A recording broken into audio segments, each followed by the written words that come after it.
We're going to call this meeting to order now. It is 1 p.m. on Pacific time on December 18th. This is a meeting of the City of Portland's Police Accountability Commission. This meeting is a public meeting subject to Oregon state law and City of Portland administrative rules and will be recorded. If the Spanish interpreters, Ruth and Anna, could please give the information on Spanish language interpretation, and then I'll set that up.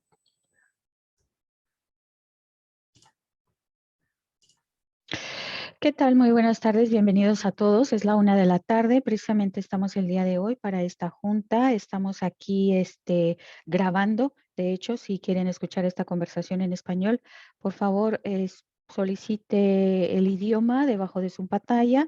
Va a aparecer ahorita, le vamos a facilitar de cómo meterse en esta conversación y escuchar todo simultáneo en español. Thank you. I'll start the interpretation now.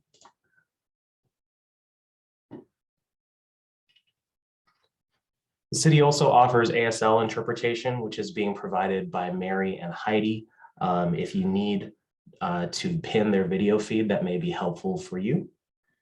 Finally, the closed captioning is turned on in Zoom as another means of assistance. But please note that this is an automatic captioning function and it is not always accurate. The city supports access to meetings of the Police Accountability Commission and can provide other language support as well. Please email in advance of future public meetings, either as a response to a public meeting notice or directly to policeaccountability@portlandoregon.gov to ask for other access assistance, including interpretation into other languages. For this meeting, the chat function is enabled for commission members to communicate with each other. Members of the public will be able to ask questions using Zoom's Q&A feature. Both are accessible in the meeting controls panel, which is down at the bottom of your screen now and will be at the top when screens are being shared. We hope to use this feature to help guide our conversation during the meeting if questions are relevant to today's agenda and future meetings or agenda topics. We'd like to be clear that not all questions from the public will be answered during this meeting, but if answered, both the question and answer will be visible to you and will become part of the meeting record. To access this feature, again, the Q&A icon in the middle of your screen. This is a meeting of the Police Accountability Commission. There's a move into the summary of the process to date. In July 2020, Portland City Council referred a ballot measure to the voters, which would replace the current independent police review system with a new mechanism. City voters approved the ballot measure with 82% in favor and 18% against in November 2020. Following this, the City Council established this Police Accountability Commission to write procedures, powers, definitions, and other details for the new board.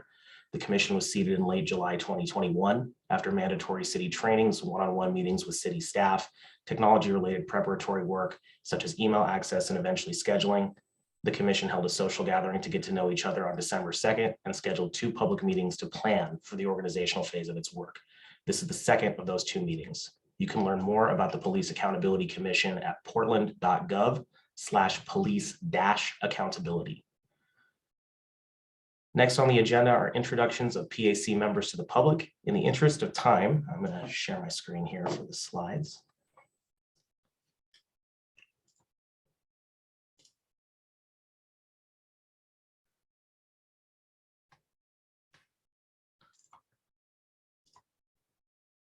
Sorry about that.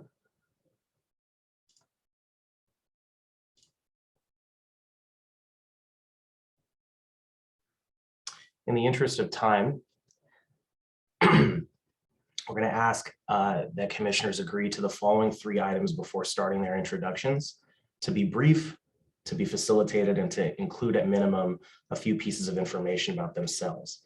Is this something that everyone on the commission who is present today can agree to? Thank you.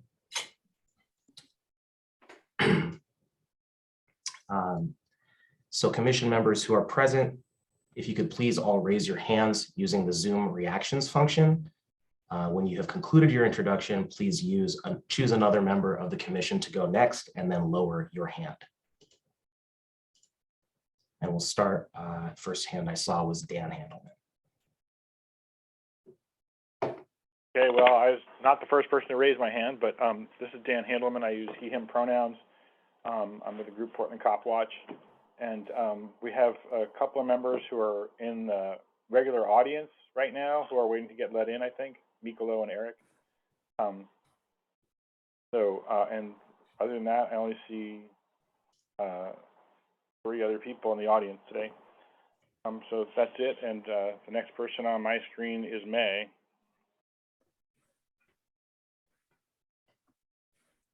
Hi everyone, my name is May Chow. I represent the immigrant refugee community. I am a community organizer, advocate. One reason why I wanted to join the PAC board was because I feel that this marginalized group of individuals has not been represented well in spaces where representation is really needed. And so that is why I'm here. And I am also here because I am always looking for opportunities to be in places where advocacy and public safety can meet together. The next person on my list is Eric. Thank you. My name is Eric Hunter. I'm the CEO of Care Oregon. I'm actually representing small business. We're pretty good size. We provide care for over 500,000 Oregonians on the Oregon Health Plan, and in particular, over 200,000 in the Portland metropolitan area. And so we really have a vested interest in our communities being strong and safe. We represent the poor and most vulnerable in our society. And so making sure that there's anything we can be involved in to make sure that we're protecting people. That's really what we do. And as Jason said, the biggest small business in Oregon. So we're proud to be doing what we do, and I'm proud to join this group. Thank you. And I will call on Angie. Hi, I'm Angie Tomlinson, and I didn't get a chance to meet everybody at the meet and greet. I'm sorry about that. I missed that. So I hope that I can catch up with you later, because I am very interested in getting to know everybody on this committee and making our work very relevant, and we're able to work together. I don't represent any specific groups. I'm a Latina woman. I've worked for the city of Portland for about 15 years. I'm an environmental scientist, and I've had some experiences in the past with public safety that I think was the reason that I was chosen to be on the committee. But I'm really looking forward to getting this work done and getting through everything. I do have a lot of experience with project management. If that is needed, I hopefully can help you with that, because I've had to implement software, so I'm really used to people not liking change. Anyway, so thanks. Nice to meet everybody. Debbie, if you'd like to go next. Sure. I'm Debbie Iona. I'm a volunteer and a board member with the League of Women Voters of Portland. The League's been involved in the city's police oversight system since the early 80s, when one of our past presidents served on the commission that formed the first oversight system. I took over monitoring our oversight system in the year 2000 and have been following it ever since. So I have quite an interest in this subject. Thank you. I'll call on Faith. Good morning. Hi, my name is Faith Aiken. I use she, her pronouns. I live in St. John's, and I'm here as a disabled person and on behalf of people with disabilities to represent our community and hold police accountable for their actions. I call on Zoe. Hi, my name is Zoe Sigmund. I use she, they pronouns. I am the administrative director of Haymarket Pole Collective, which is a collective of sex workers advocating for sex workers of color in Oregon and nationally for equity in their workplace, both racial and ability and gender, sexuality, etc., everything. I also work in the cannabis industry as a freelance writer, science writer. And I'm currently working on my master's of public policy at the Hertie School in Berlin. which is why I haven't seen you guys before, because it's quite late here. And one of the reasons I wanted to be on this committee is I have been personally impacted by police accountability in the past and have quite a history with it. And I have a lot of experience in community organizing relative to my age. So yeah, I'm very much looking forward to working with all of you, and especially on building meeting infrastructure. And Jason is next to me. Hi, I'm Jason Renaud. I'm a mental health advocate and have been working on police accountability and reform issues for about 15 years. Glad to see you all and glad to get started. And I'm going to pick on Catherine.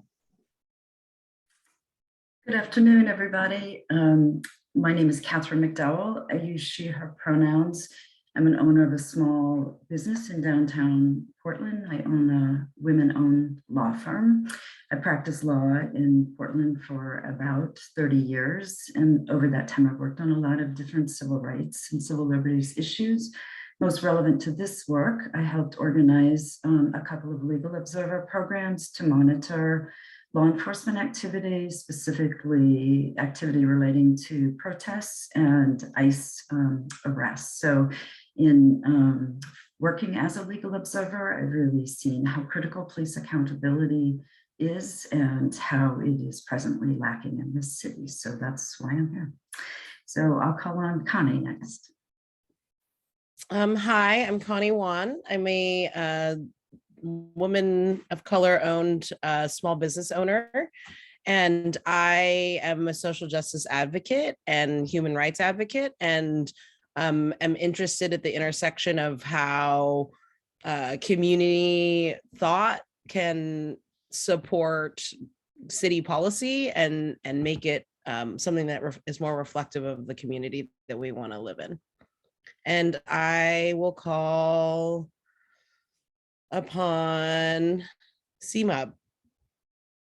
Did I pronounce your name correctly? Just like mom does.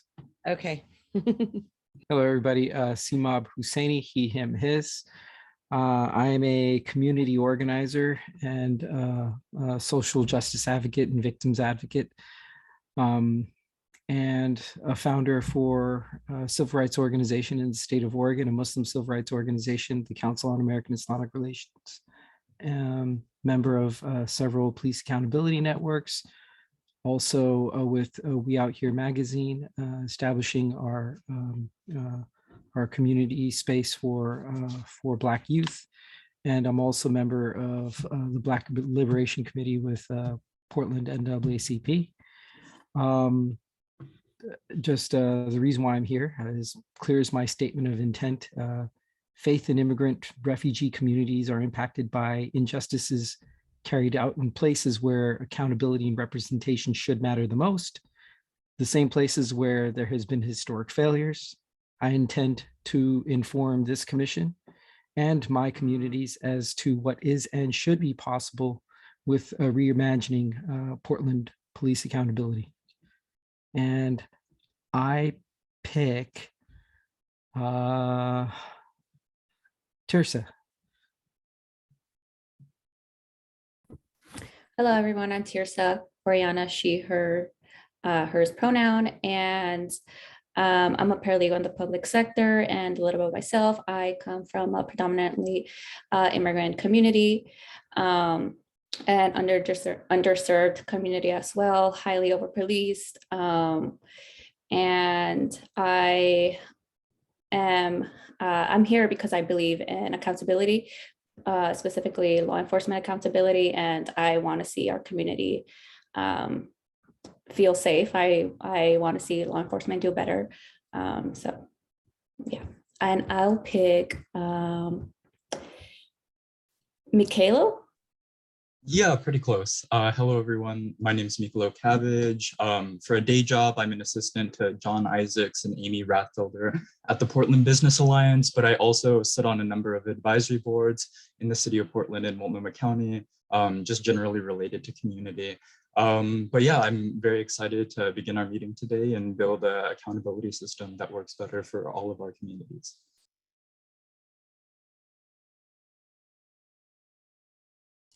And then Lavisa, if you'd like to go next. Sure. Hi, everyone. And thank you so much for the members of the public who are attending. Thank you. Hi, my name is Lavisa Lloyd. I use she, her pronouns. I work in the private sector currently as a litigation paralegal. My relevant background and experience for this commission in particular is that I used to work as a prosecution paralegal with the Civil Rights Division. And in particular, we looked at a lot of law enforcement cases involving police misconduct. And I am really excited to be here, and I'm really excited to hopefully see Portland become a national leader around this issue of police accountability. So thank you so much, everyone. Thank you. And I believe Sophia has joined as well. Sophia, if you'd like to introduce yourself.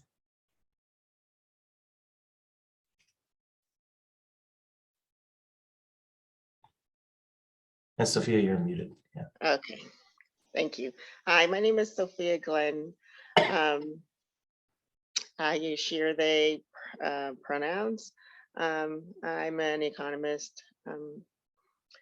I've been doing that for about, 30 years now. And I joined the Police Accountability Committee, or I applied to it because I wanted to make a difference. I have my own personal experiences with the police and police accountability throughout the years, and I've seen how it has affected families and communities alike. And I'm here to offer all my economic and analytical skills, as well as my personal experience to improve the policing and our community, and to come up with a better solution for police accountability. Thank you. Thank you, Sophia. We also have one introduction submitted in writing that I wanted to read out from Charlie Michelle Wesley. I'm Charlie Michelle Wesley, resident of North Portland, Oregon, and tribal member of the Confederated Tribes of Grand Ronde, the ancestry of multiple Northwest tribes from around and along the Columbia and Willamette rivers. I'll be indisposed for hopefully a short yet undetermined period of time. I have experience with not being safe with interactions with police and lack of accountability for communities of color, and a target and witness to the injustices therein. Thank you and be well. Additionally, there are 4 commission members who are not present on this call, but their bios and short statements of intent submitted to the city are at the commission's website, which again is portland.gov/police-accountability. Next on our facilitator and staff introductions. We do not have a third-party meeting facilitator for today. There are 2 city employees here for support. First, I will ask Community Safety Transition Director Mike Myers for his introduction. Good afternoon. Thank you, Samir. Good afternoon, everybody. My name is Mike Myers. I'm the Community Safety Transition Director for the City of Portland. I've been in the public safety business for about 34 years. Started my career in Las Vegas, Nevada, in the city of Las Vegas. Retired there as the fire chief, and after about 26 years of service there. I've been with the city of Portland for about a little over 5 years. You probably know me as your fire chief when I started here in 2016. I was also your emergency manager. And then on April 1st of this year of 2021, I was asked to take on a new role as the Community Safety Transition Director. By July 1st, they had asked me to take on the responsibility for the Police Accountability Commission. So we did a recruitment for an analyst, got some some applications back, conducted some interviews, and we selected Samir Kanal for that position. Gave him a job offer on September 1st, I think, Samir. And shortly after that, he joined us. So really happy to have Samir on board. I also want to thank all of you for being here and committing to this very, very important work. And thanks for allowing me to come this morning and introduce myself. Thank you, Mike. I'm going to introduce myself in a second, but I forgot to ask. There are 4 members of the public or non-members of the commission, I should say, who are also watching this call right now. Please feel free to post in any place in the Q&A or chat, just for record, your names, any other relevant information or affiliations you may have. It should be possible for that to occur. I'm just going to double check that as well. Yeah, now it should be if it wasn't before. My name is Samir Kanal. I am an analyst supporting the work of the commission within the Community Safety Division, which is led by Mike Myers. I'm facilitating this meeting today as there is no third-party meeting facilitator for this meeting, but hopefully we'll have one at future meetings beginning in January. I'm excited to support all of your work over the course of this meeting, and I ask that you bear with me a little today as my voice is a little hoarse, as I think you might be able to tell. So thank you. I'll resume with the screen share of the meeting slides at present as well.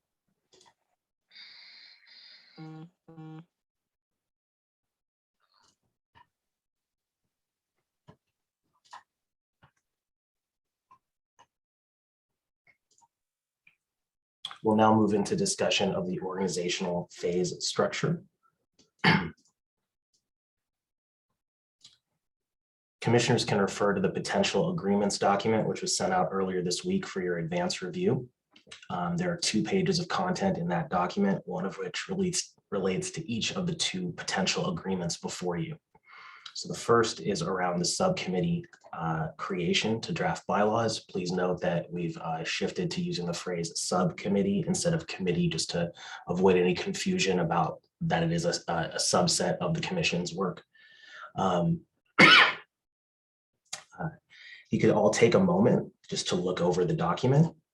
You can see that there are context, known PAC views previously expressed, previous understanding from within the PAC from last meeting. And then in the box there is the potential agreement, which would do what you see on your screen, separate out, create a subcommittee of the commission to work on drafting bylaws. And then a couple other notes on the decision later to be as clear as possible.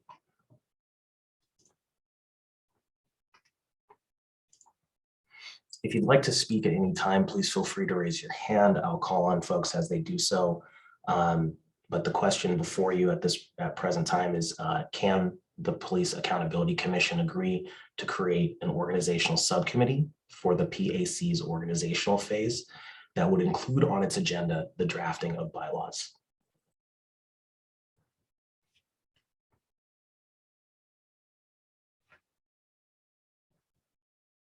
I'll call on Zoe at this time. I think, I don't know if we've already established this in prior meetings, but I'm not sure how to say yes or no, if we're doing like thumbs up, or if I think like we're sort of like, this is what we need to talk about in the organizational subcommittee, which is like how to actually indicate whether or not we support something. So anyway, I support it. I think last meeting, the facilitator mentioned that we were going to operate on essentially if no one objects until such time as the commission determines through its bylaws drafting process how to make decisions. So I'll operate on that if that's okay with everyone today. But if you could please, if anyone else would have anything they'd like to say or bring up, Dan Handelman. Well, I actually think it would be helpful if 1 or 2 people who support the idea speak to it as well, because otherwise we're not really acting in our roles to make these decisions. So, I mean, I don't have any objections to this idea of creating a subcommittee. I do want to say in terms of the timeline, which I know is a later part of the agenda, but if we don't figure out the bylaws soon, as my fellow commissioner was just saying, we won't have a way to make decisions, and we can't have another meeting to start talking about the substance. So I'm hoping that the later on discussion about what the bylaws should say has a lot of time, and that we can get a great idea of what people want to do, so that when the bylaws get written, it can happen quickly in one meeting, so we can have another meeting. So that's my 2 cents. And I also want to welcome Commissioner Hardesty here, who introduced herself to us in the Q&A. Thank you.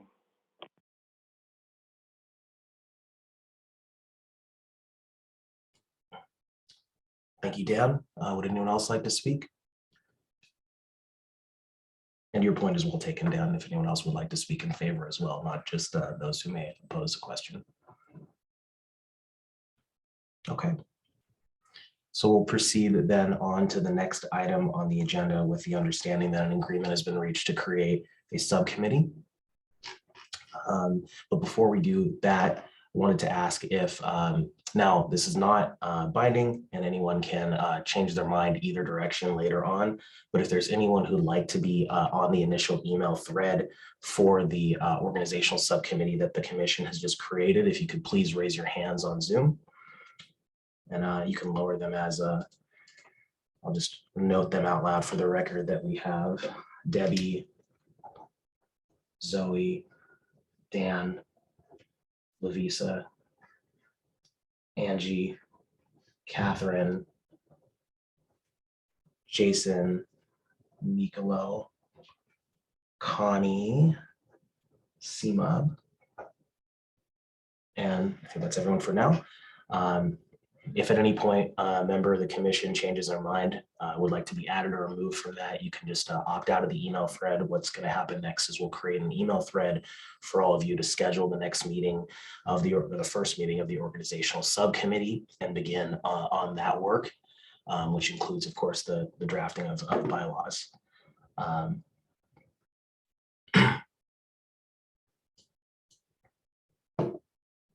Next on the list is the second potential agreement that may be reached by the commission, which relates to the creation of a second subcommittee. Again, there's a second page in the potential agreements packet, which was sent out earlier this week for advanced review and posted online. It again has context, known PAC views, a previous PAC understanding, and the potential agreement, which is to create a subcommittee for the PAC's organizational phase that would include on its agenda, at minimum, the drafting of a community engagement framework for the commission's work. We'll open the floor now if anyone would like to speak on this question before we ask if there's a potential agreement.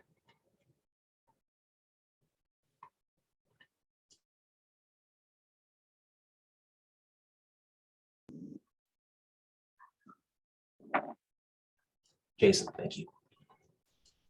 Question just based on the last meeting, these, and I know the answer, but I want to make sure it's on the record, that these interim subcommittees are interim. We're not making any permanent decisions at this point.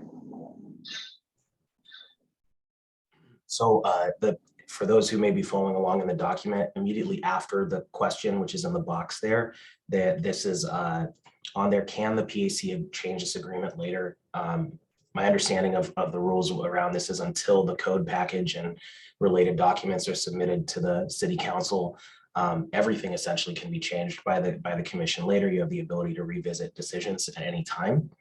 Additionally, it should be noted that the use of the term interim is just that there's an intention to go back later and revisit it for sure. Whereas there's not going to be a pre-scheduled time to, but at any point, if a member of the commission would like to reconsider it, you can raise that question and undo this either way.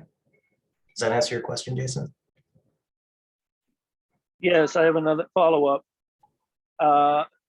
Just to be clear, you said that the board can, once we have, or the commission, once we have written our bylaws, those bylaws can then be changed with a vote of the commission? The bylaw should, the template has there's a template that the city provides to advisory boards and commissions for what needs to be included in bylaws. One of the things is how those bylaws can be changed. So there'll be a provision that you commissioners come up with for how to change it later. And once it's been drafted, it'll get decided on by the full commission at a full commission meeting, and then can be revised using whatever provisions that the document says. Thanks for the clarification, Samir. On the question of can the commission agree to create a subcommittee, excuse me, for the PAC's organizational phase that would include on its agenda the drafting of a community engagement framework. Is there anyone else who'd like to speak on this? May?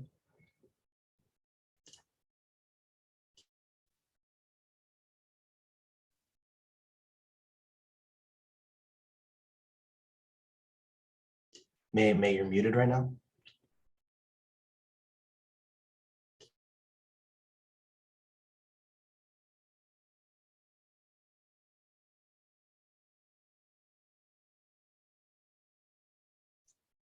Maybe we can circle back if there's anyone else who'd like to speak first. And again, feel free to ask questions or signal your assent, as well as if there's any questions or objections. May, you're now unmuted if.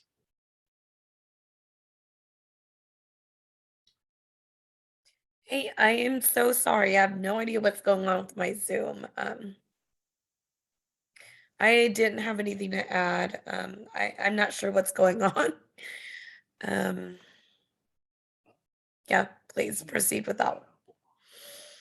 I don't have anything to comment. Thank you, May. Debbie? Will these, excuse me, will the subcommittee meetings be open to the public? Yes. Thank you.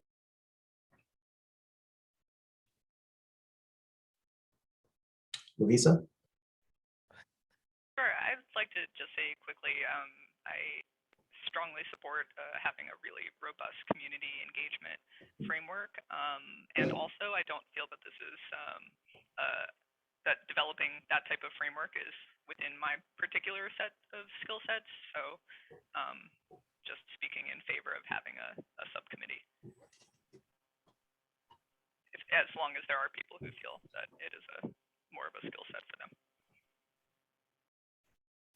Thank you, Lovisa. Seema, I saw you lowered your hand, but would you, I don't want to put you on the spot. I just want to highlight that Commissioner Hardesty had a question. But we can step to it once we clear this part.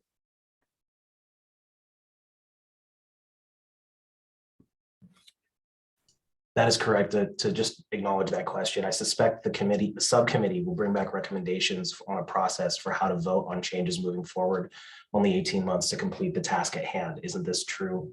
My understanding is yes, and I think that the group, if you feel differently, please feel free to jump in, but that's my understanding as well. Okay, so any other points on this before we move on and consider it an agreement to create a subcommittee for the drafting of a community engagement framework? Okay, we'll move on. And just as with the next one, with the last one, I apologize, we'll ask if there are any volunteers who want to be added to the initial email thread on drafting a community engagement framework. If you'd like to be added, and members of the commission, please raise your hands at this time using the Zoom function.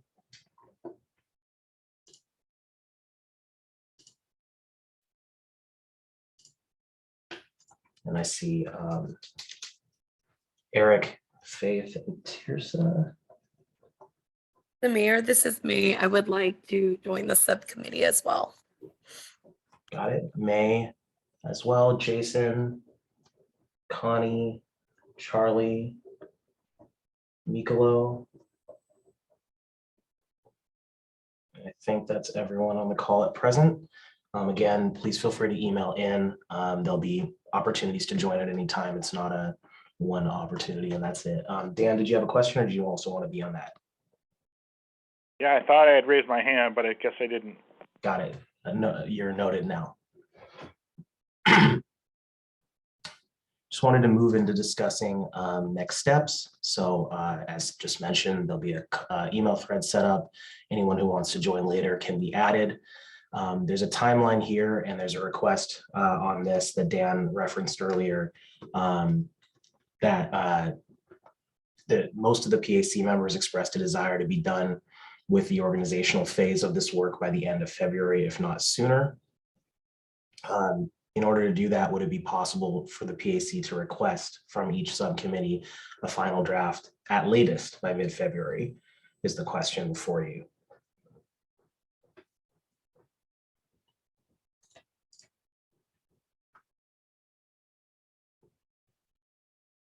Dan? Well, I'd like to see the bylaws presented to the committee at a late January meeting so we can get started on our work. I think that the community outreach is really important. I have a lot of thoughts about that. I think hopefully we can have some interim agreements about community outreach that we might be able to come to today before we set up a committee, because those aren't things that are required in bylaws or anything like that. So yeah, no, I'd really like to see us finish this up within a month. I don't want to spend 3 months organizing ourselves. I want to start talking to the stuff we're supposed to be here for. Thank you.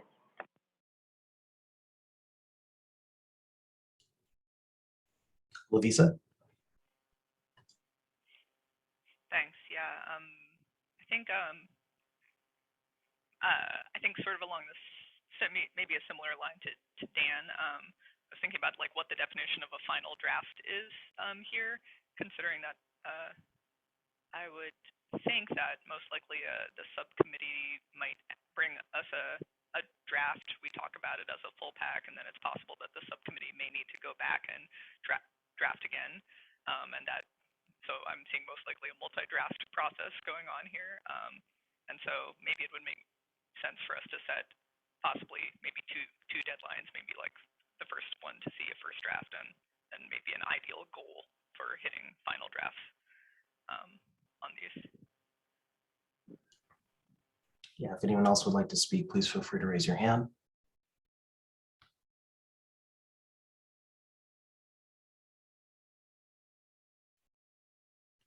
Faith, and then Sophia.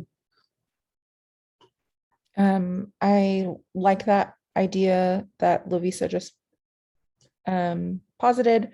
I think it helps move us a little quicker with the thought of this is a first draft, and when we go through the first draft as a whole commission, we can determine when what the timeline looks like for it to be finalized, like it would, or adopted. So I kind of second Lovisa's, I don't know, we don't have a voting structure, so thumbs up. Sophia? Yes, I'd just like to add to the comments with Lovisa as well, and also with, I think it was Dan. I don't want to spend a lot of time on it, but I don't want us to rush this. It's very important that these bylaws and things be done appropriately, and if it's not done well, we'll just have to come back and visit them again. Not saying that we won't have to do that anyway, but my concern is, not to rush it, but of course not to take our time. We don't want to spend all our time on it. I do think that subcommittees are good for the group, because as I heard one person say, it's not everyone's expertise. And having said that, the expertise, people feel that they do or do not have it, and they still want to join the committee. I know it was published that you can still be on the committee, but I think it helps us with time, having the two different committees in particular. Also the one for community engagement, I think that's a very important committee as well. Our whole point is to work with our community to make it better. So I think we should take a lot of consideration on who our best allies would be on that, and who are some of the best people to work on that. I know we have a very diverse group here of people with different backgrounds, and I think we have enough people on our committee with the diversity here to make a good community engagement commission, as well as the bylaws. So that's just my 2 cents for the moment. Eric, and then Catherine. Thank you. I mean, I agree time is of the essence, but Sophia said, I think a critical component to the validity of the end product of everything we're doing is faith in the process. So I'd rather we don't short circuit the most basic sense of how we go about our business. So I think that, having a done deal or something to present to the full commission as sort of the final draft in February makes sense. But likewise, I think in my experience, we should expect that subcommittees report out regularly their progress and specific points at points before that. So you don't have to come up with everything totally done. Hey, let's look at a draft. There can be sections as they're developed that are brought before the full commission and, you know, reviewed and discussed and then tweaked for the final draft. So I would expect that any process would include regular updates, planned agenda-based updates from each subcommittee every time we get together to finally work to a full product by February. Thank you, Catherine. I was going to just weigh in to agree with folks about trying to set a date for a draft of the bylaws that could be circulated to folks in January so that we would be in position to have final bylaws by February. So I wondered if January 14th would be a date we could shoot for. It's a month from, approximately a month from today. I know there's some downtime in there, but I'm hoping that if we set a date like that, then we can work to meet it. Experiences without a date, we won't get there. So both having the goal of a draft that could be circulated to the commission and the public for comment, and then setting a date. Those are my thoughts. Thank you. Debbie? You may have already told us this, but when is our January meeting scheduled, the full commission meeting? At present, there is no commission meeting scheduled in January. That's going to be discussed a little bit later on the agenda. But I was thinking maybe if this subcommittee had a draft ready for the full commission's review by a week before whenever our meeting is, that would give people enough time to, you know, have a good look at it and be ready to really discuss and hopefully maybe even approve it at our January meeting. Thank you, Debbie. Jason? Yeah, if the committee can use a live document that we can all look at and have it be noted in the document, the changes and questions the committee is having, then we can all sort of participate in the construction. Samir, I think you did circulate the boilerplate city committee bylaws. It's a pretty good construction, so we're not starting from scratch. We'll have something to start to work with and change rather than make whole cloth. Thank you. To all who've spoken, would anyone else like to speak? Please raise your hand.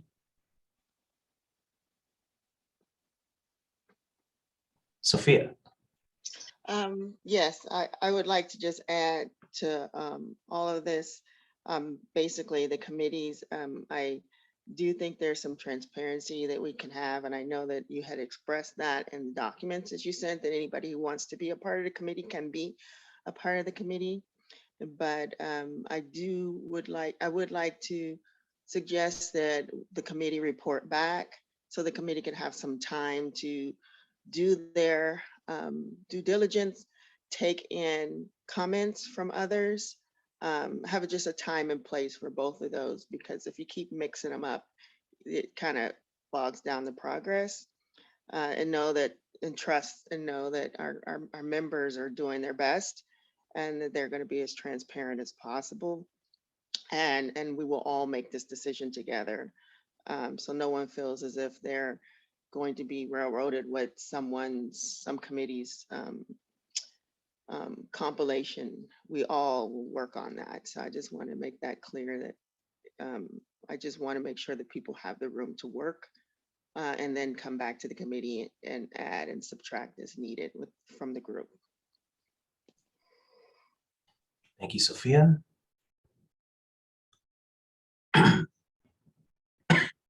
Anyone else would like to speak on this?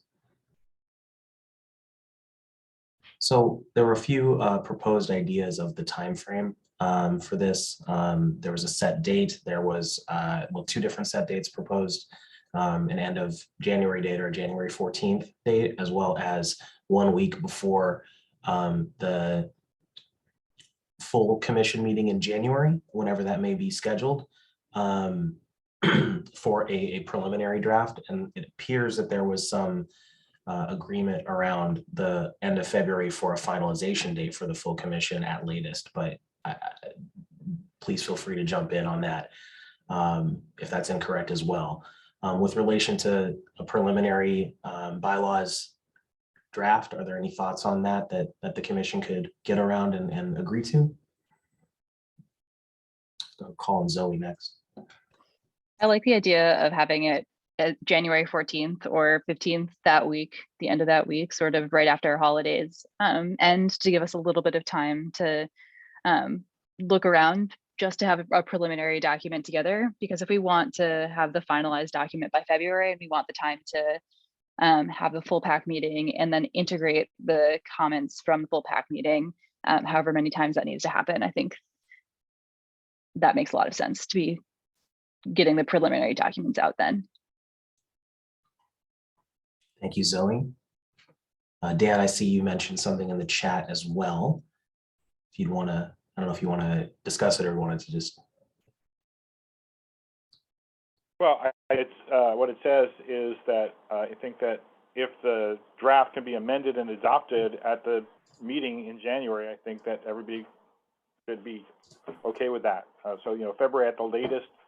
I reluctantly agree to that, but you know, I feel like there are other commissions and committees that have been created by the city that are ongoing, and they have much broader scope than our commission does. We have a very specific and relatively narrow task, even though there's a lot involved in it. So I really feel like, you know, and we also have a deadline. So I'm just really worried about meeting that deadline.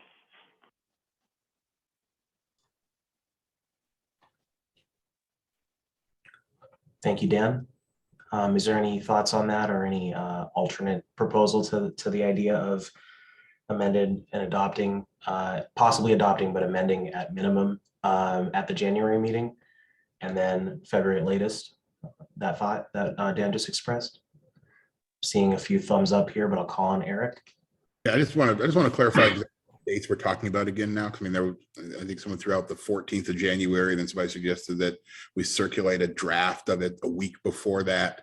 I want to make sure that the members are ready to do the work next week, basically. I mean, I just want to make sure that we're really clear about what is possible and what folks are going to commit to doing. And so if the groups are going to get together next week, then we can probably have something for the 7th of January, which is what, 3 weeks away. So I just want to make sure we're really clear about what's necessary. I mean, it's important work, but you know, it is the holidays. We just want to make sure that folks are dedicated to the timeframes that they're setting out. I will go Catherine next.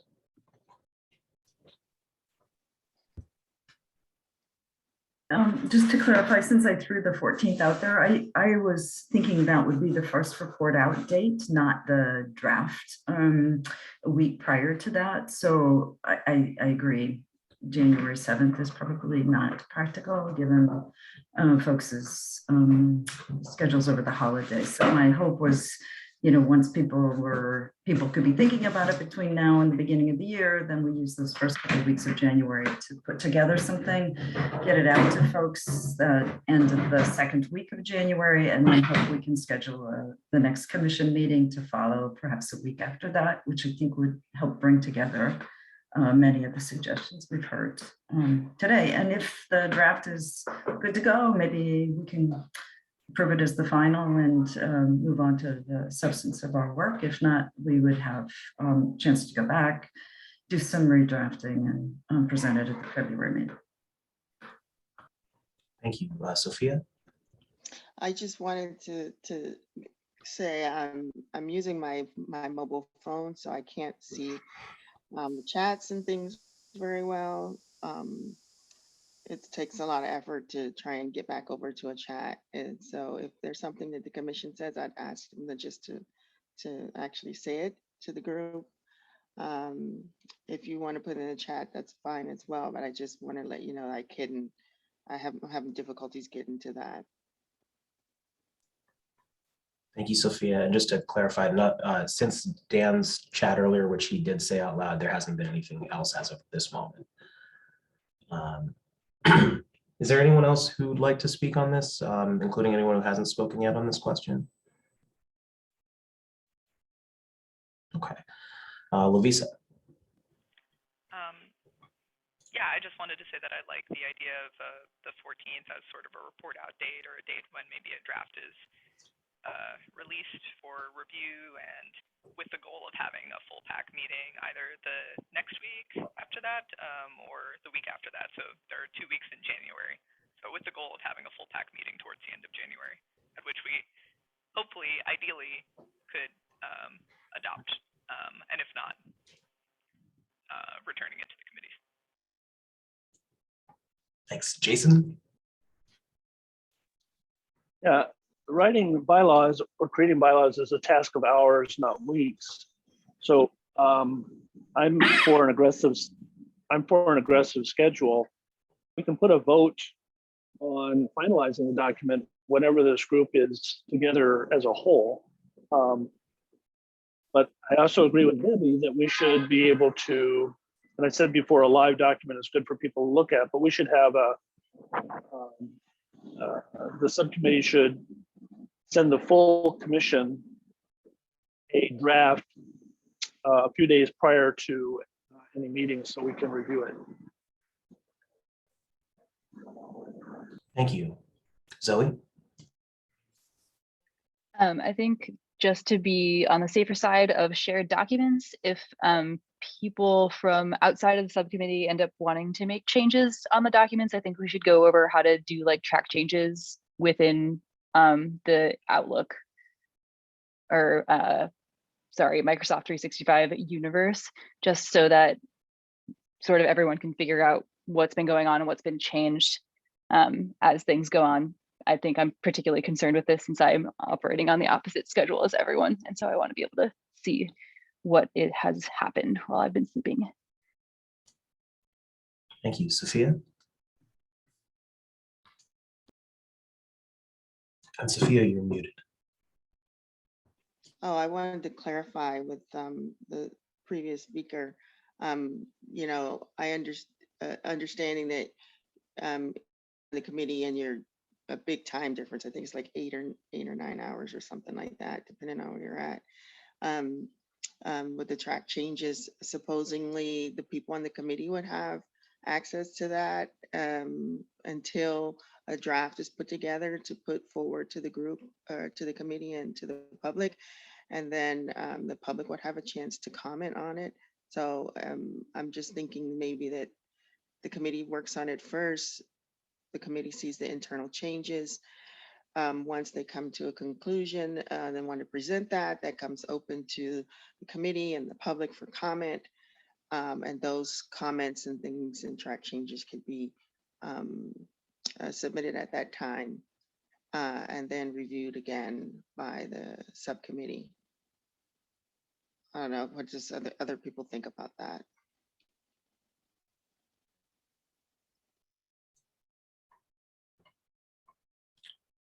Seeing some nodded heads here, but nobody's raised their hand yet. If anyone else would like to speak, and raise your hand. It sounds like the conversation right now, just to clarify the adjustment to the previous statement that Catherine made, is to do a draft out by around the 14th of January, have the ability for folks to weigh in or adopt if they feel ready to do so. And then if not, to send it back for more revisions before a February final draft was reported, and that throughout the process, having the folks who aren't on the commission or on the subcommittee, as well as those who are, being able to jump in to those conversations, either by joining the subcommittee meetings or by using sort of the shared file version and making adjustments there.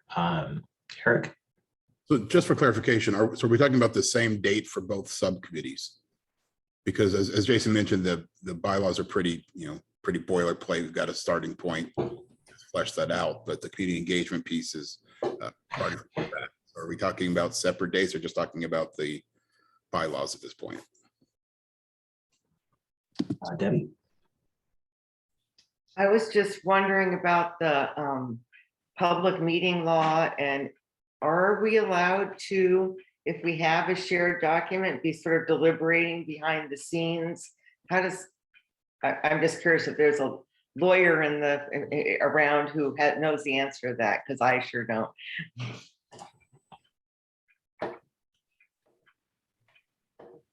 I'm going to pass it to Faith next. I'm not an attorney and I cannot answer that question, but regarding what Eric said, my assumption of what we were talking about was just the bylaws. I agree that the community engagement framework will take much more time. So I am agreeing to this just as the bylaws and thinking about a draft version of the community engagement framework in February. Dan? I am thinking about this question that Commissioner Iona has raised, which is whether or not deliberating online is the same thing as having a meeting. I know other groups in the city of Portland have worked on collaborative documents, and I find collaborative documents confusing and a little bit frustrating because somebody can go in and change something and somebody else can change it back or make another change. So I kind of feel like the subcommittee should work on a draft, and then if people have suggested changes, instead of going in and changing it, they should put a note on saying this is what I think. And then that way the subcommittee can take that and decide what to do with the comments. That would be my suggestion about how to deal with group editing on that. Thank you. Thank you, Dan. Sophia, then Zoe. Oh, I agree. I have some agreement with Dan. I do know I've used track changes with large groups before. It can get extremely messy. So it's hard to keep track of who's making changes, and it ends up becoming it can be really messy if a lot of people want to participate. So I'm going to go back to what I suggested before. Maybe the subcommittee shares the documents. Once they come up with a final or something, their draft, then they can post it for everyone to see, and then people can make comments by then. But I don't think they'll ever get anywhere if in the middle of the process everyone's making suggestions for changes. It's just my thought, my experience, I should say.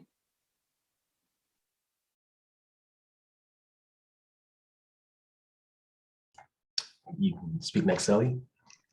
And I just want to bring to the table, I worked on the CPAC committee, the competency subcommittee, and we worked on shared documents. I mean, it's a much smaller committee, but we worked on shared documents, not at public meetings, to develop what ended up becoming the proposal for the subcommittee. So if there is an issue, I would love to know. And then as far as, I love the idea of having comments. I think that clarifies a lot of the issues that might go on with like having a shared collaborative document. I'd also like to suggest that the subcommittee, as we're crafting the bylaws, sort of have a conversation about who's taking point for what different parts of the bylaws, or sort of assign tasks or agree to like areas within the larger structure of creating bylaws, so that we're not stepping on each other's toes. Not everyone's not doing the same thing while ignoring other things. So I think that that's something for the subcommittee to discuss when we meet. Thank you. Angie? I just wanted to clarify. I thought there's two different committees, right? The community engagement and the bylaws committee. And it seems like we're only talking about the bylaws committee. Will the community engagement committee also be working right now also? I just want to clarify that, because it seems like we're only talking about having the bylaws committee work right now or in the near future. I just want to. At the risk of overstating, and please correct me if I'm wrong, my understanding is that you're correct, that this conversation about timing is all about the bylaws and the subcommittee that would draft bylaws, but also that in parallel to that, there would be another subcommittee working on the community engagement framework. Are there any other comments on this question before we kind of discuss potentially coming to agreement on it? Okay, so it seems like there are 4 components to this. One is with relation to the community engagement subcommittee, that a final draft, or that a draft, sorry, framework would be given to the full commission by mid-February for discussion at a late February, roughly full commission meeting. Does that work for everyone? The second question was about having, I see Jason's raised his hand. Okay, it's a thumbs up. The second question, the other three are all with relation to the bylaws drafting subcommittee. The first is that by January 14th, there would be a draft that the full commission could all take a look at as a checkpoint at minimum, possibly a version to vote on and adopt. Is there any, I'll just read all three of them out as I've written down in my notes here before asking for any of the three. So that's the first. By January 14th, there'd be a draft. The second is that if it needs to go back to the subcommittee to be worked on, workshopped, and eventually made into a second draft for eventual commission approval, that would be done by mid-February to be adopted by a late February date by the full commission. And the third is that there would be an opportunity for non-subcommittee members of the commission to weigh in using by viewing a shared drive and providing comments, or by coming to subcommittee meetings throughout this process, in addition to discussing at full commission meetings in January and February. Is that an accurate summary of what everyone has said? Any questions, comments, anything new? Okay. Thank you. I'm seeing Dan is asking there about a city attorney who's just jumped off. I think this relates to Debbie's question. I don't want to put anyone on the spot, but if you'd like to request to respond to that question, please feel free to do so. Yeah, her hand is up. Okay, I will find a way to make that happen. I apologize. Ah, there it is. And if you could please introduce yourself once you're on as well before answering that question.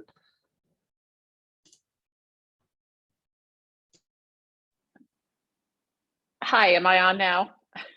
Oh, I'll start my video. Hi, I'm Sarah Ames. I am a deputy city attorney, and I'm working on all components of the Department of Justice settlement agreement. And I just put in a question, which might have some typos in it, my answer, that I would be happy to circle back with Samir and work on the public records and public meetings implications of having a document, a group document that you all work on. I do think the suggestion, having done this kind of thing before, the suggestion that people put their comments in as opposed to track changes, and then you have to remember who's what color, would make it much easier to see. And then that document would become a public record that could be brought to the public meeting. And that would be, I think, a way of kind of accelerating the work on it without violating. But that's just shooting from the hip right here. And I'd like to circle back. I have only been with the city attorney's office since the beginning of November. So I'd like to circle back with the experts in the office to make sure that that is good advice. Thank you. Thank you, Sarah, and thank you, Dan, for bringing that up as well. If we receive anything on the staff side from the city attorney's office on this question, we'll make sure that commissioners have that as rapidly as possible. Does that understanding work for everyone that we described earlier, those other three components? Okay. Thank you. Just a moment, I'll get the screen share back up and we'll move to the next item on the agenda.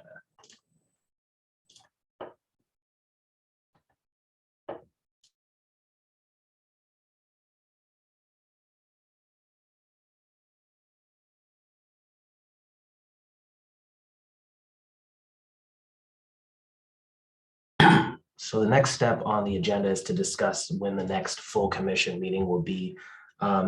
Different parts of the city refer to this as a retreat, but it's essentially just a meeting that could be, I use the terms interchangeably on this slide.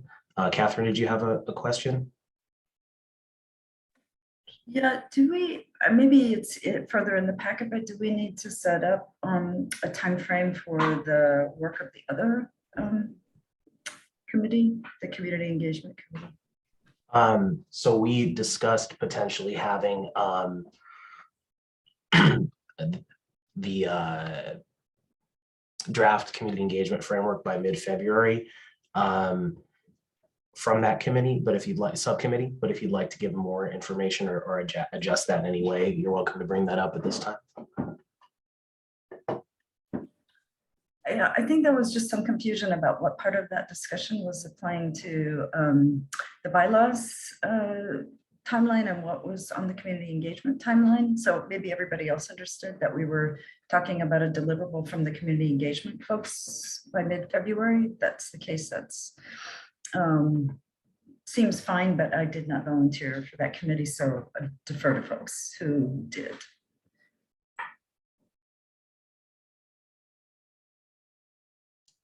Anyone else like to speak on this question?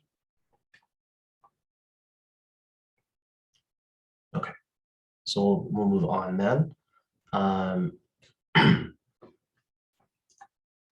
Sorry.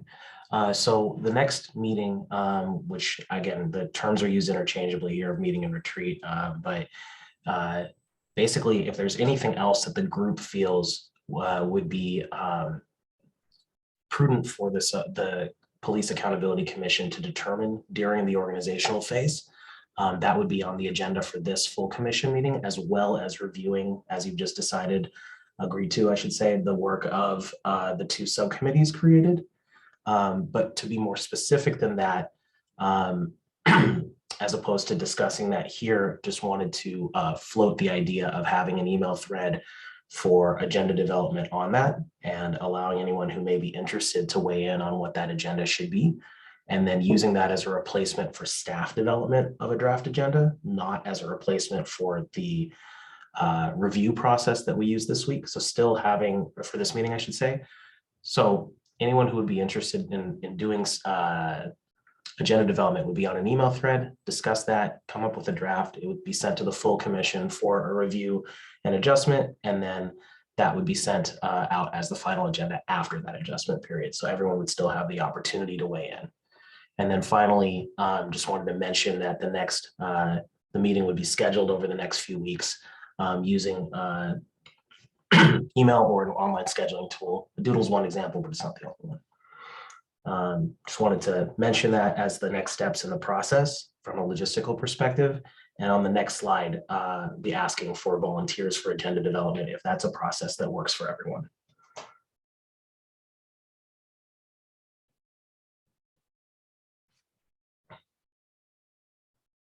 Okay. So at this time, oh, sorry, Dan, go for it. Or you? I'll let Angie first. I'll let Angie go first, and then I've got a question and comment. I was just volunteering to be on the draft agenda committee, subcommittee, if that's what it's called. So thank you. Dan, then, if you'd like to ask your question.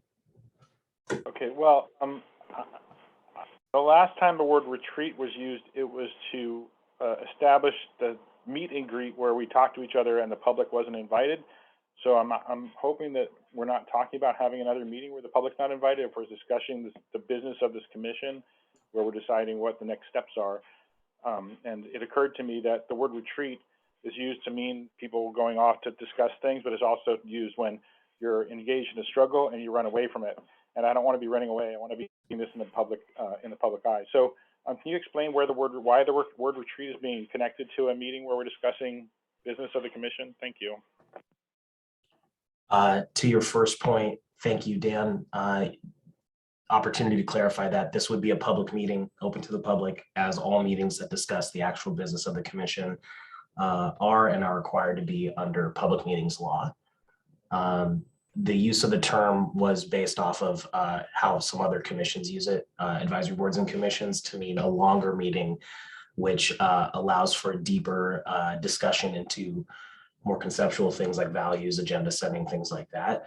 But given your other note, I'm happy to adjust the use of language and not imply a withdrawal from the fight. So adjusting that terminology to meeting and a public meeting at that. Any other comments on this before moving to the next? Okay, and noting that this is not a formal subcommittee, just an email thread to discuss agenda development for this, I'll ask anyone who would like to be a part of that to raise their hands using the Zoom function at this time.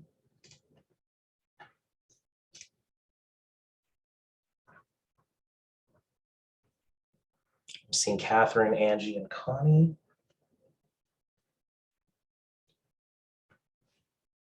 And Sophia, and Jason.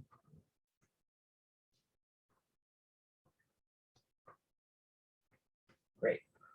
And again, if anyone would like to be added, please feel free to shoot an email over and you'll be added to that email thread as well. Okay. Next on the agenda are 2 discussion questions. And before we get to that, this is a little awkward, but it's the best place to do it. Some of the interpretation service asked that we take a break during the meeting just to allow them to have a moment. So if there's no objection to this from the group, I would take a 5-minute break at this point, noting that the chat and the actual video and audio feeds are still being recorded during this time, but it is a 5-minute break. Is that okay with everyone?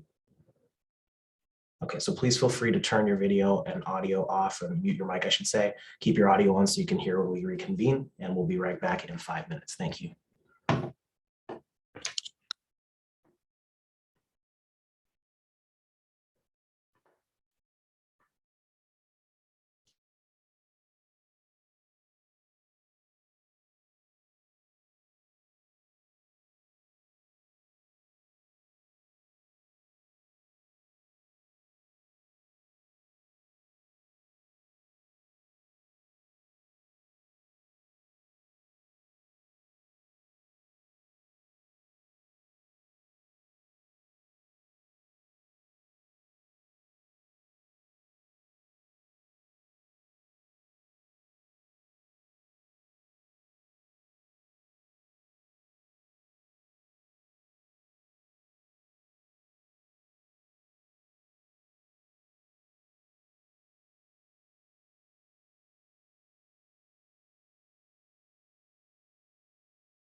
So I'm not sure if Dr. Silver and Mr. Barnett have their chat function turned on, but I asked a question in the chat about how you got the connection information for today's meeting. I'm just out of curiosity if you are able to respond in the chat or maybe in the question and answer. Maybe you can't use the chat right now. I don't know.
thank you all for that. If you could resume your unmuting as needed in video feeds. And I'll wait till I see all the interpreters, or at least one of the Spanish and ASL interpreters back.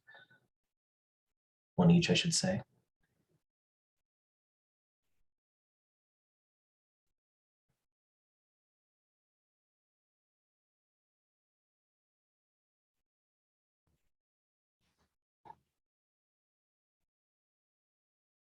Okay.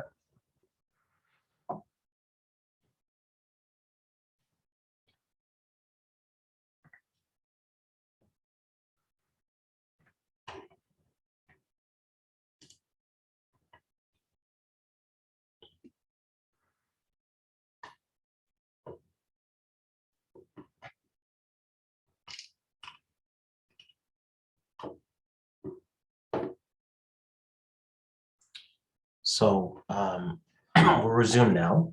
I'll note that I was going to actually take this pause after in between agenda items, but I forgot to mention one thing, which is there are other opportunities to volunteer outside of the two subcommittees and the agenda development email thread for the next full commission meeting, including if anyone would like to serve as a co-chair. That's something that there was an email soliciting candidates, not to make a decision, but to collect those candidates.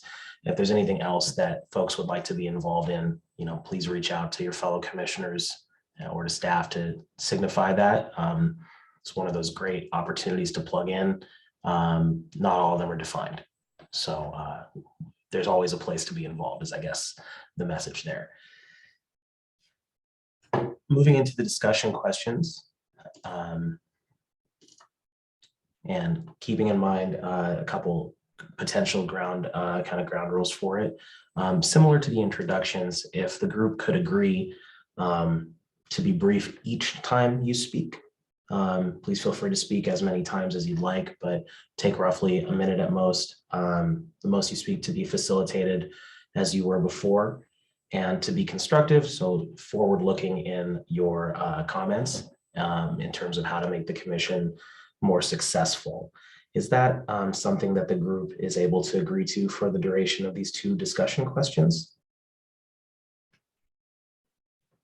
Thank you. So we'll move into the first, and as these correspond to some degree to the two subcommittees that are designed to give group-wide guidance to those committees for what they should be doing, subcommittees for what they should be doing. So the first of the two is what is one principle that should be reflected in the bylaws and other internal processes of the Police Accountability Commission? You're not obligated to use any of the examples, but just as a potential what an answer could look like at a level of depth, you can obviously expand on that as well. And again, please feel free to raise your hands and we'll call on folks and open up the floor. And this is especially helpful if you're not going to be on it, but if you are going to be on the subcommittee, please feel welcome to speak as well. We'll start with Debbie. I'd like to see a lot of opportunity built into our meetings for the public to weigh in. I attend the PCCEP Portland Committee on Community Engaged Policing quite often, and I really have been impressed the way they've been able to really weave in the public, both in terms of discussion, questions, and commentary.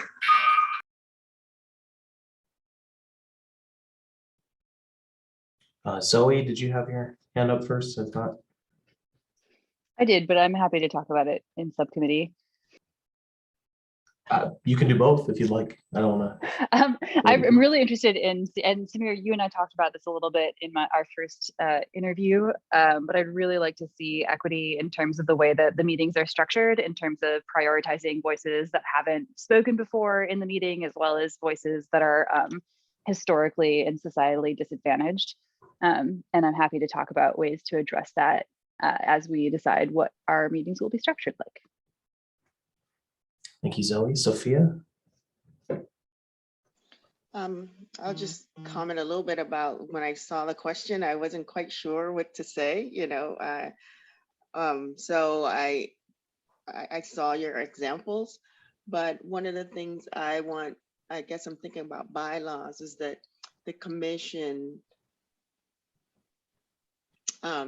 members, the committee members of the commission, that they trust each other's expertise that they bring to the table and their experiences. Thank you, Sophia. We'll go to Mikalo next. Yeah, I think that the bylaws should work to encourage cooperation and agreement amongst committee members, just in terms of voting procedure and voting items. I just really like for there to be some consensus among us.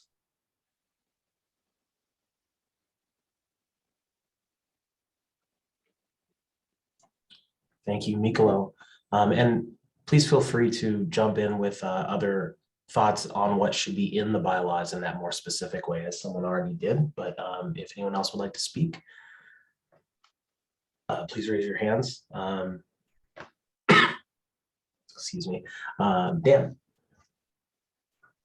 I just want to kind of take the last comment as a jumping off point that, you know, I know there's going to be times where we're going to face decisions where there's an either or and you can't have both. But I think to the extent that's possible, where we can say both and do that kind of consensus work, I think that would be really important, where we can adopt everybody's point of view, as long as it'll make it not only our commission work, but the future board work.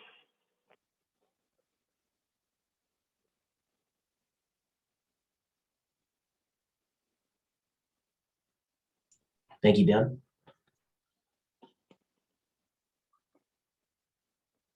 Okay. I'll ask one more time if anyone else wants to speak before moving on. Sophia? I just wanted to kind of second what Dan said about, you know, the consensus or, you know, sometimes we're not going to agree on everything. And as he says, sometimes it's this or that, but, you know, I do like the point that he said, and, you know, even if there's something that you don't agree on, but it's not a detrimental disagreement, that we're able to just say and at a later date, if something comes up, we can reconsider or something in that sense. And to not have someone stop to want to stop the whole process, because and if they do, have a good reason for that and be able to explain that to the group so that we can see that other point of view and consider that as well.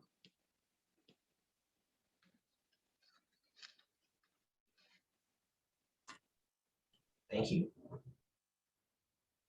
Anyone else like to speak, including anyone who hasn't maybe spoken before on this question? 2 comments in the chat.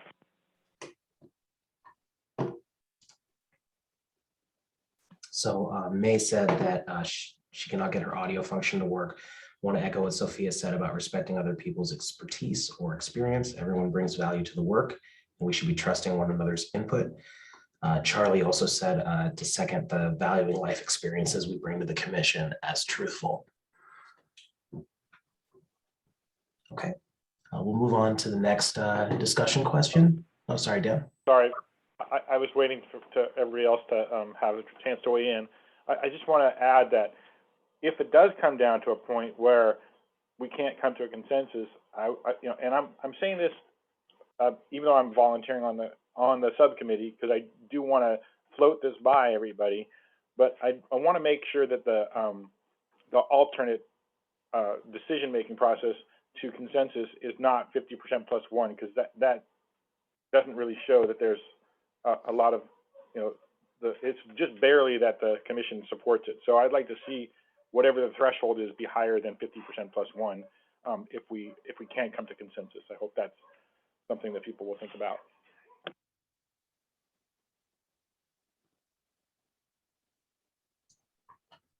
Thank you, Dan.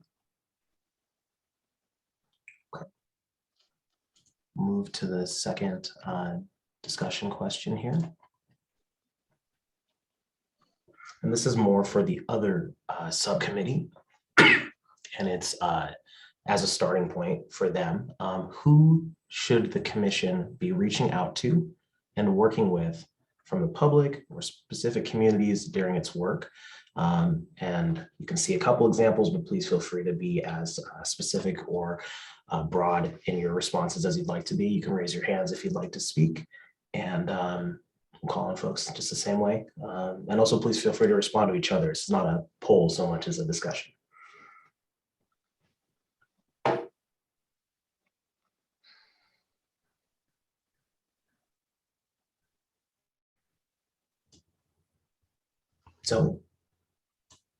So I'm in policy school, and I'm meeting a lot of really amazing people from all over the world, including people who are really involved in human rights and people who have done work on police accountability in the past. And I would love to be able to bring in experts to share what they have learned in terms of setting up police accountability systems. I would love to hear, or set up times to hear from the members of our commission who have spent like decades or many years involved in this process, to really learn from them. And then also, I really think we should be reaching out to the most like difficult to reach communities. I think my work with Haymarket showed me how important it is to reach out to communities who don't feel like they have support because they have a lot of things to say and a lot of stories that are not told. And so I think we should really make an effort to reach out to groups like sex workers of color to hear what input they have to this process.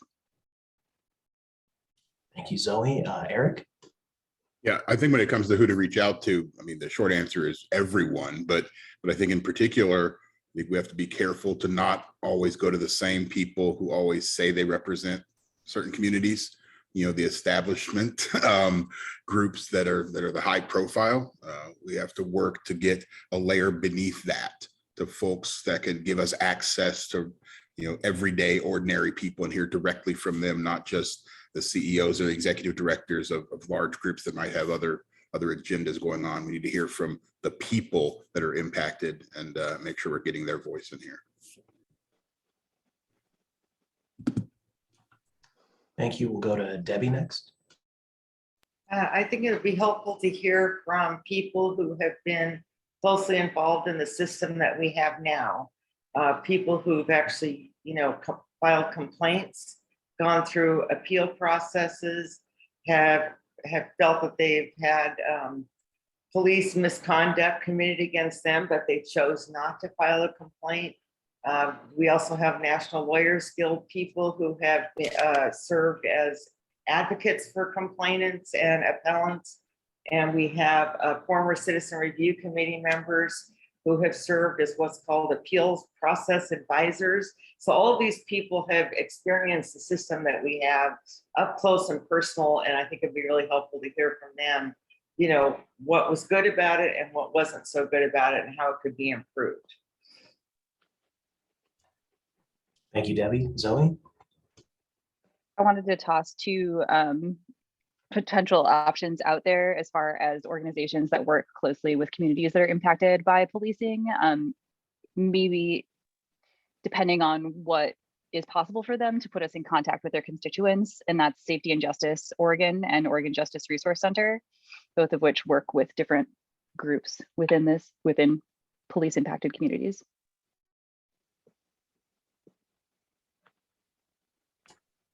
Thank you, Zoe. Sophia?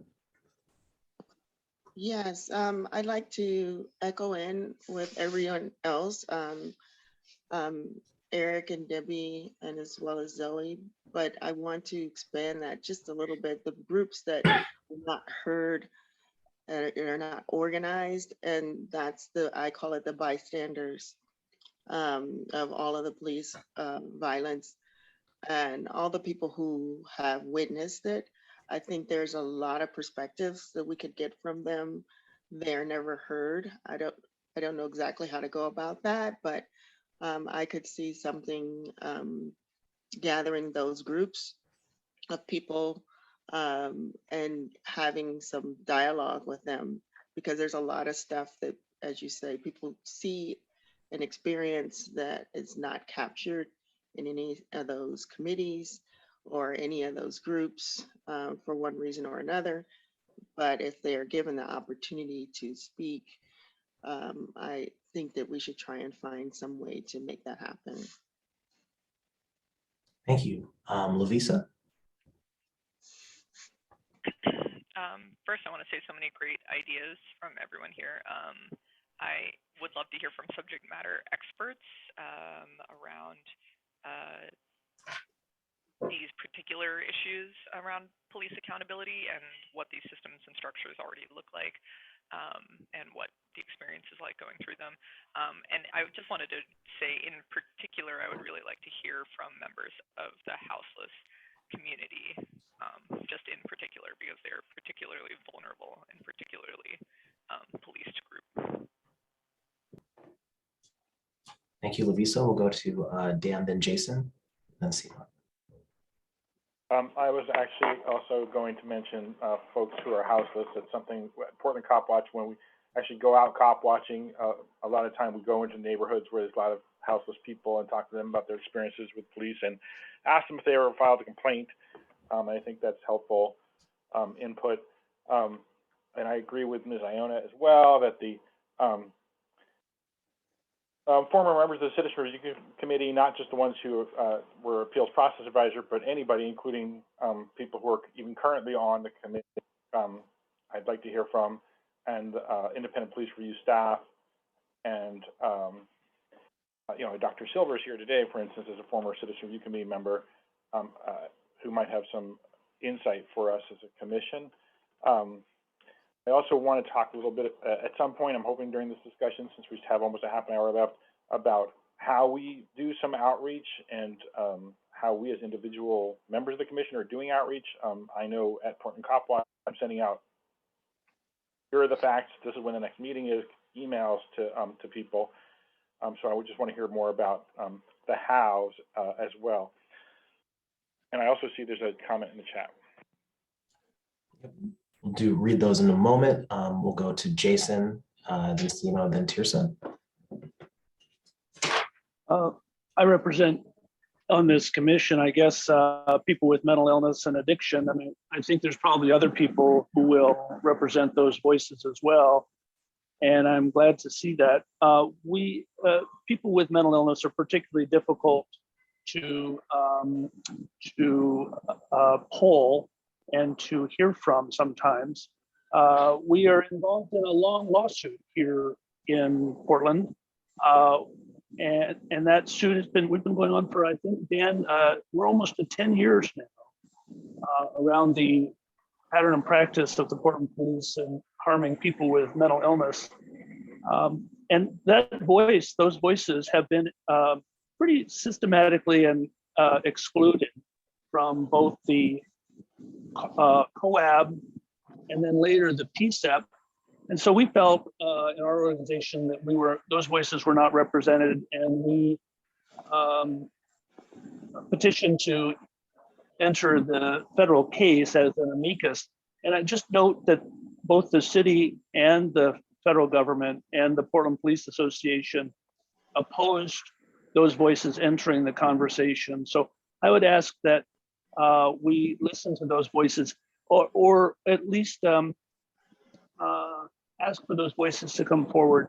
It's very difficult, but I think in the community engagement subcommittee, we can work on that. But I'd like to put forward another equally difficult group to listen to. There's one group that if they oppose the result of this commission, everything could come to some calamity, and that would be police officers themselves. And I think that's politically difficult for people to hear, but I think we're going to need to listen to police officers and try to build their confidence that when they come before the eventual board for an accountability decision, that's a credible decision for them to have faith in, and that they'll get a fair shake.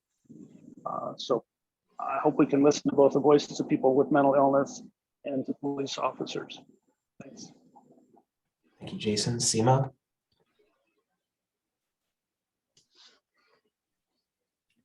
Hey, everybody.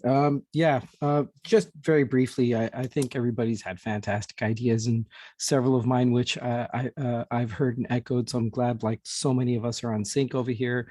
A couple other things, when it comes to the high level folks that we want to reach out to and make sure that we're in contact with, that are involved with this process with us.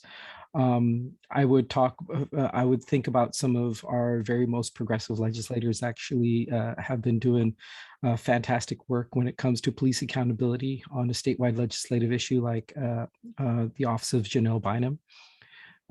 As well as, Confam and Casey Jama.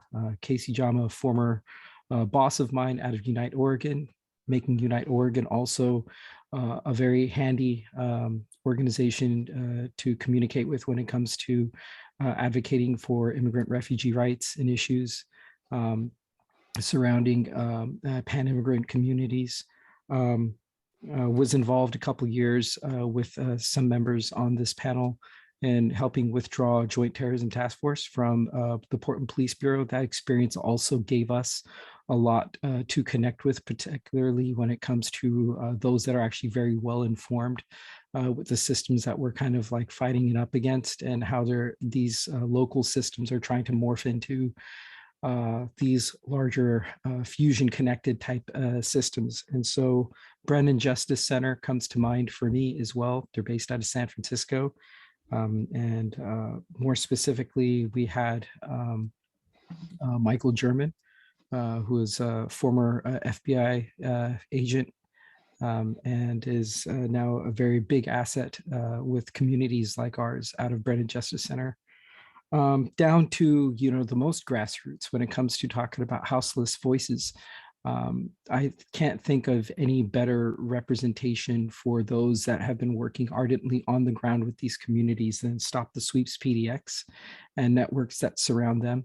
So I would definitely reach out and make sure that they're a connection for us to work with as well. Right in between midline over there, I think Zoe had mentioned Oregon Justice Resource Center. I compliment that absolutely. And then I would, and I hear Jason when he says that, that the door should be open where we hear from law enforcement. And just a soft pushback against it for me is that,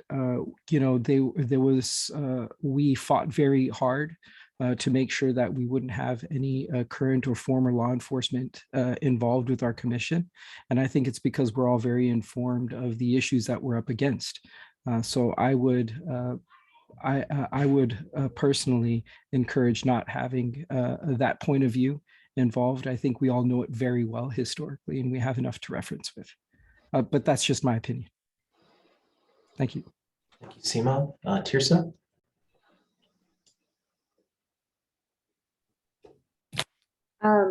I think a lot of good points have been touched about who we can reach out to. And I would just like to echo that I think that people who may not have access through an established system to voice their experience, or as Sophia mentioned, people who are not organized, I think those people generally are often left out. So I would really want to reach out to them, and then people from different socioeconomic backgrounds. And I also think it's important to reach out to our youth. Our youth have very strong, our youth are smart, and they can also point out or voice out or speak on the injustices that they see. And yeah. Thank you, Tirsa. Before going on to those who have their hands raised, I do want to mention a couple of those who are having audio difficulties and post in the chat. So May said, should be making a concerted effort to reach out to organizations that work with underrepresented communities. I feel that even with the best of intentions, we tend to only serve the majority. There are reasons why underserved communities remain underserved and underrepresented, and many of these groups may fall into the underpoliced communities. And then Charlie posted probation and parolees. BIPOC targets, including their police reports for starters, as well as addiction and mental health experiences and protesters. I'll move to Angie and then Nicola. Hi, so this isn't really a community group, but I think it would be very interesting to do a sit along with a 911 operator to kind of see what the process is. Just because that's the way, and I have not been as involved community-wise as all the people on this committee, and I appreciate all of their expertise, but it would be, I think it would be very interesting to hear what the process is of taking the call to having the police officer go out and what that is, and being more familiar with that, to tell you the truth. So it's not a community organization, but I think that mapping that process for me would be very helpful. Thank you, Angie. Nicola? Yeah, I just wanted to touch on the reaching out to law enforcement question. I think that it's incredibly important if we're going to be an accountability body that we are seen as legitimate by those who we are trying to like discipline or create a better system of. I just don't think it's wise to ignore half of the equation in police interactions, just because, I mean, I just don't think that's wise if the goal is to be a better disciplinary body for these people. Yeah, I think that we should definitely be reaching out to police officers or police leadership to get a better understanding of their perspective and how to work with it in order to best implement our policies, and just create a better community that works for both law enforcement and the public at large. Nicola, Eric? Yeah, I just wanted to just quickly sort of second what Mikolo just said, what I was going to say, and second what Jason said. I think that it's, I mean, justice is represented by a scale for a reason, right? I mean, I think we lose validity if we're looked at as sort of a vigilante. Hey, all police are bad and they're evil, and I mean, I think that's they're bad things that happen. They're bad things that are done that have to be stopped, and they have to be accountable when it does happen. And that should be our focus, not necessarily saying, hey, we can't involve the folks who are most directly impacted by the work that ultimately the board will be looking at. So I think we've got a good sense from our personal experience of the wrongs that are happening every day and continue to happen. We need to talk then about what do we do about that, and how do we hold folks accountable to it, and not just sort of keep bringing back up the things that I think a lot of us already know are there. So. Thank you, Eric. I think I'll go to Seema next. I think Dan and Sophia were before me. Okay. I'd hate to keep jumping in. Sure. Yeah, sure. No, and I completely hear what Eric and I'm sorry, Mcdowell are saying. I forgot the name and I have to look in the screen where you were. I completely agree. I don't think any of these entities that we're dealing with can be blanketed with the term of being good, bad, or whatnot. I just believe that there's a larger system that holds them accountable, and it's within their own. So I don't see any harm in not having their input, as they tend to investigate themselves in the first place, overall and largely. Thank you, Seema. We'll go Sophia, then Dan. So I'm just going to kind of culminate off all the comments from Eric and Seema and Mikolo. I can't remember if you pronounce it, Mikolo. But anyway, we're not fighting against individuals, in my opinion. We're fighting against the system, the policing system. So, so going back to Seema, what he said, it's really not police personally. It's the system that has been created that allows them to be able to do what they do. The system that actually helps them cover all their trails and self-police. So we're not, my thought is, I don't think this committee is police haters. It's the way the system is structured, we want to change that. That's just my thought and idea. And of course, we want to change the people. We want to make sure that the people who shouldn't be there are not there anymore, and they're not able to do the things that are wrong. So I know the police may see us as an enemy, but I don't see them as an enemy. I see the policing system as an enemy, not the individuals themselves in particular, unless they so deserve it. That's all I have. Thank you. Dan? Yeah, well, this may surprise people, including my fellow Commissioner Husseini, but that I think we should definitely invite the Police Association to be at our meetings, and when appropriate, I let them weigh in with comments. And I think there's a strategic reason for that. I mean, I feel like the police have their own point of view, and we hear that every day in the media. But I feel like if they're there while we're developing it, we can try to address issues that they're going to try to use to put up roadblocks to whatever we come up with in the end. So I feel like I've experienced a lot over the years where they sit back, watch some committee develop something, and then either behind closed doors or at a city council meeting come in and torpedo it. And I don't want to see that happening to the work that we're about to put 18 months into. So I do agree that we should invite them and hope that they'll come to these meetings. And just to clarify too, that the future board can't have police on it. This commission, I don't know whether there's a restriction or not, but I'm glad that at least that we're talking about having some discussion about that. I also, the group that wasn't mentioned is people who have lost loved ones to the police, like specifically, and I know there's a group, Pacific Northwest Family Circle, and maybe somebody else wants to address that, but I want to make sure that those voices get heard. That's very important.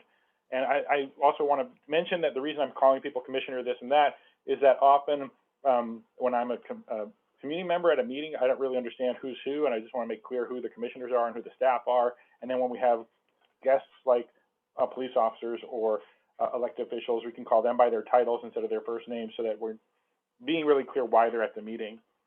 And then finally, I'm hoping, even though we're running out of time for the formal meeting, that it might save us some time if we can have the people who volunteered for the subcommittees talk with Samir Kanal, our staff person, at the end to try to find dates to meet, so that we're not trying to do that over email, and that gets pushed further down the line. So if we can get those dates set today, then we can actually put them in our calendars.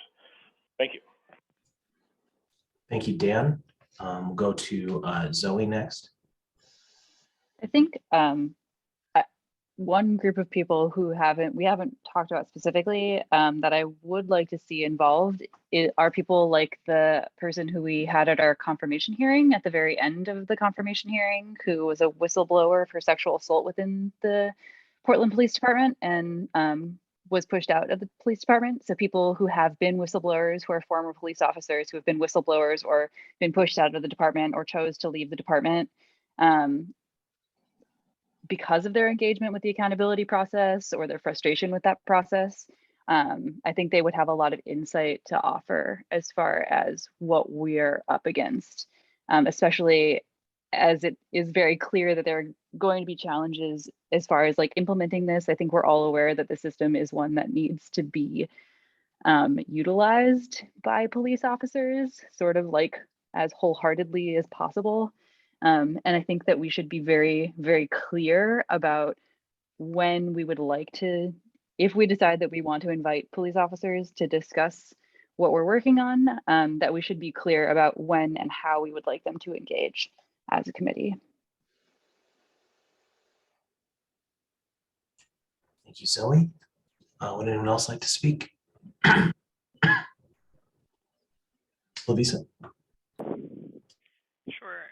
Thank you so much, everyone. I wanted to say quickly that I don't see myself in particular as fighting a fight against anything, any particular group. I see myself as, if I'm fighting a fight, I'm fighting for the civil rights of every Oregonian, every Portlander who may be interacting with Portland Police Bureau. So that was it. That's all I wanted to say. Thank you. Thank you. May also put in the chat, I want to add to what Jason said about welcoming law enforcement in certain aspects of our work, certain segments of our work. I think it'd be beneficial in many ways. I feel that our decisions would at least come from an informed place. And Seema also mentioned NAACP, PDX, and Urban League of Portland in the chat as well. Any last comments on this? Once, going twice. Okay, so I'll move into the wrap-up section of this meeting then. And there's a nice little slide here that I wanted to show if possible, but not necessary.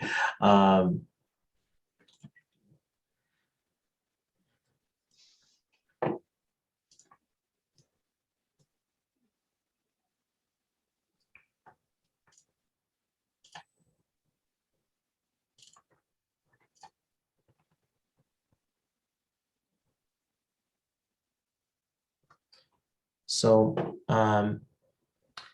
to all who contributed, thank you for your contributions today. Thank you to members of the public and to Sarah, the city attorney, for jumping in, and thank you especially to the commissioners. I also wanted to take the opportunity to thank our 4 interpreters, Ruth, Anna, Mary, and Heidi, for interpreting into Spanish and into for ASL as well.